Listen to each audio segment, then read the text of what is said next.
नमो बुद्धाय, जय भीम। मैं नैना गौतम। दोस्तों, आज बात करना चाहती हूँ मैं कुछ मनुवादी लोगों की सोच को लेकर।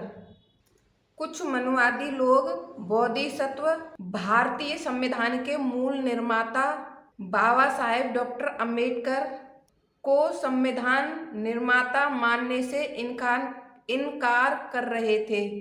मनुवादी लोगों की जानकारी के लिए बता दूं कि पूरा इंडिया कहता है father of India constitution is doctor BR. Ambedkar, लेकिन के.वी. राव कहते हैं कि सिर्फ पिता नहीं, जनक नहीं, ये माता का भी दर्जा डॉक्टर बाबा साहेब को दिया जाता है।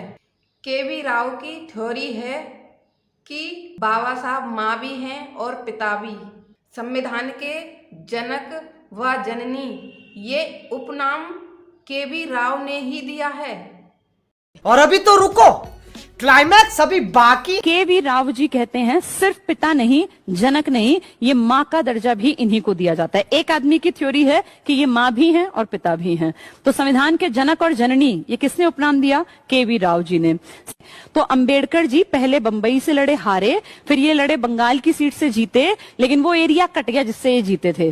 तो फिर संविधान सभा में उथल पुथल मची कि अब क्या होगा, क्योंकि अब तक सबकी समझ में आ गया था कि अंबेडकर के बिना संविधान बन नहीं सकता। अंबेडकर जान है कम्युनिटीज की, और अंबेडकर देश के समाज के विकास के लिए काम करने वाले लोगों में से हैं, तो इनको मेंबर तो बनाना पड़ेगा। अब ये दबाव आया कि भाई मेंबर बनाओ कहीं ना कहीं से, चाहे कुछ हो, अंबेडकर के बिना संविधान लिखा नहीं जा सकता।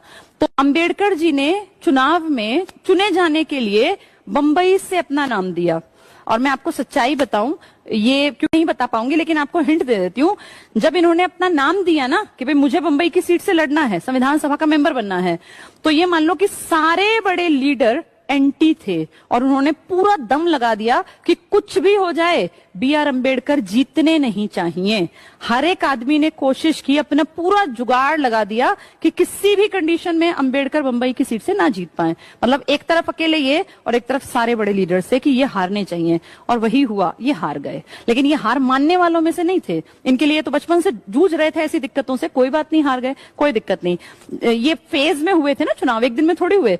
अगला जो इलेक्शन के लिए अपना नाम दिया वो बंगाल की सीट से दिया। बंगाल आज वाला नहीं, बांग्लादेश आज वाला। वहां पे मुस्लिम लीग का बाहुल्य था, मैंने आपको बताया था। सिंध में, पंजाब में, बंगाल में मुस्लिम लीग का वर्चस्व था। यानी मुस्लिम लीग के एरिया में जब ये सीट पे खड़े हुए तो ये जीत गए। कितनी अजीब बात है ना। तो बंबई की सीट से खड़े हुए तो इंडियंस, बहुत सारे बड़े बड़े लीडर्स, और ये सच में लिखा है किताबों में कि सबने पुरजोर कोशिश की कि कुछ हो जाए, अंबेडकर राजनीति में नहीं आने चाहिए, इस स्टेज पर संविधान सभा के मेंबर ना बने। लेकिन जिसको बनना था वो बन के रहा। तो बॉम्बे की सीट से लड़े पर हार गए, या कह दो कोशिश से हरा दिए गए। बंगाल की सीट से लड़े, जीत गए, और जीत